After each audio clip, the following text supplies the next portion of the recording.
Hey, what is going on YouTube?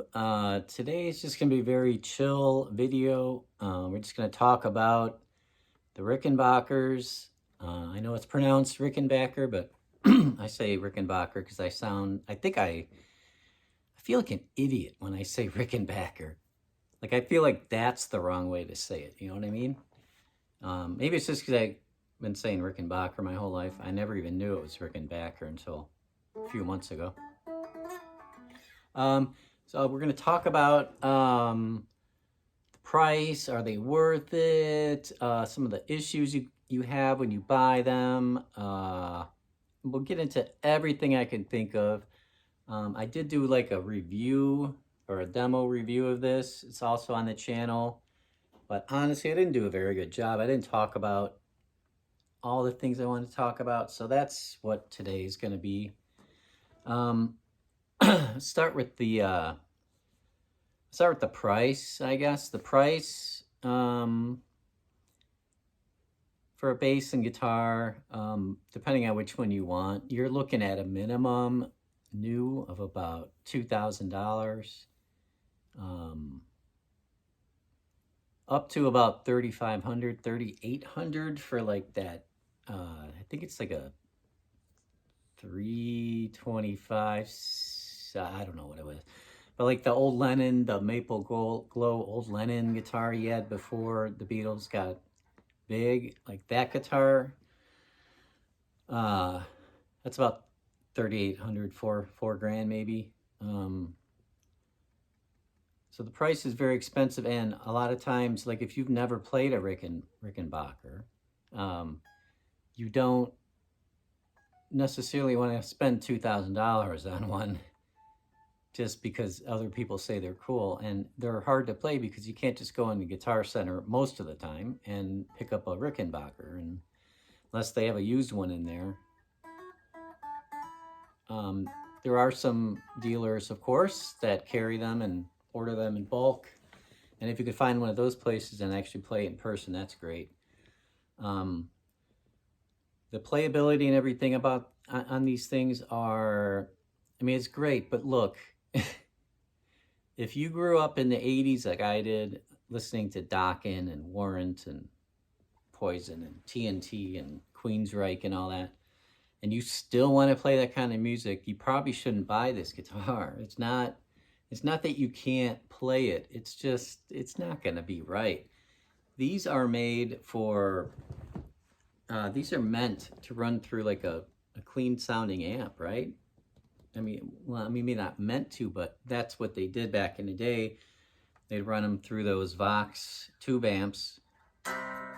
And I tell you, the brightness and everything you get on these, the jangle everyone calls it, it's really a thing. And I honestly, I don't like the sound of the fuzzy, distorted guitars anymore. I'm so over it, you know? And I feel like most of this new music, everyone's just yelling at me, you know, like they're screaming and it's all heavy, and it's just, stop, you know, where's the melody? Where's the beauty? Where's the chords? Where's the songwriting, you know, like, so this guitar is great for all that, you know, we play a lot of beautiful chords on it.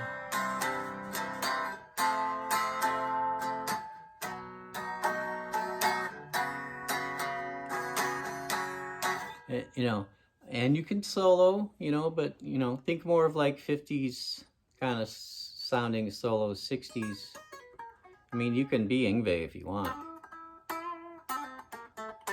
It's not, you can't bend the notes.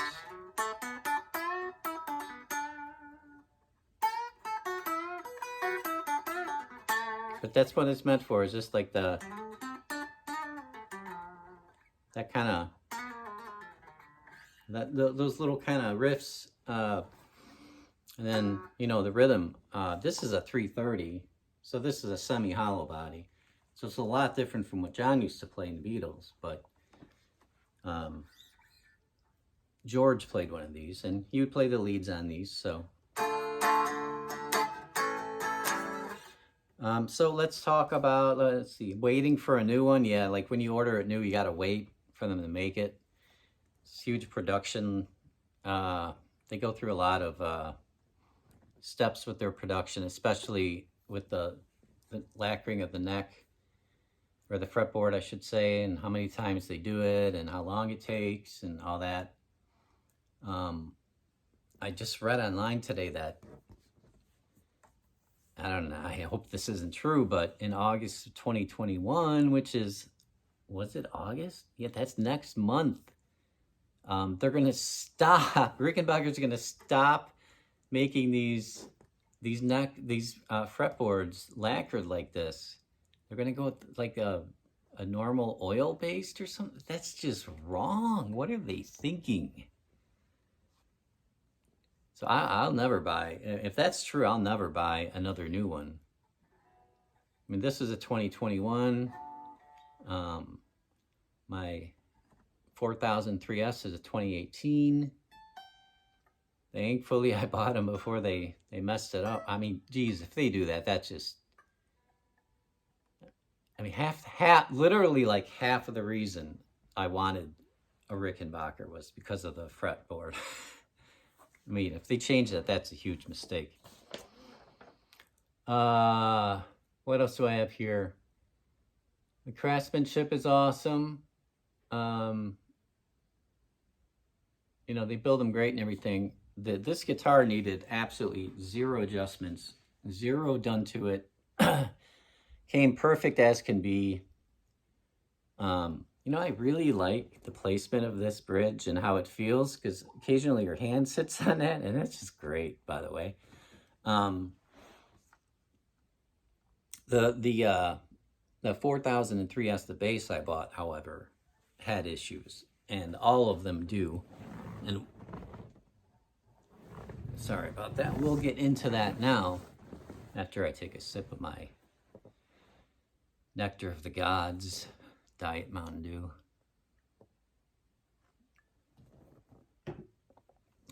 So you spend close to $2,000 on a 4003S bass, and then you get it, and you're like, what? You know, I got mine. The action was high. I hated the pickup cover that they put over. The bridge, piece of shit. So I was really disappointed at first. It sounded great, but just didn't play great. So if you buy a 4003S bass before the year it was made in 2020, they changed the bridges. Okay, they're much better now. I recommend highly just buying a new one. Otherwise, you're going to have to replace the bridge. Probably, most likely, you'll have to replace the bridge to adjust your action, because you can't. There are no individual saddles in there. It's all just one plate, and there's screws on either end. You can move the plate up or down. That's your adjustment for each string, and that's terrible. So you spend $2,000 on the bass. Then you got to spend like about another $60-$70 to get a bezel if you want to get rid of that pickup cover. And then you got to spend, you know, another $150-$200 on like a hip shot bridge or something to replace the old bridge. So if you're looking at buying a 4003S, I'd either recommend one that has already been bezeled and hip shotted. Unless you can play it and it feels good to you, then you don't have to worry about the bridge. But intonating on those bridges are difficult too.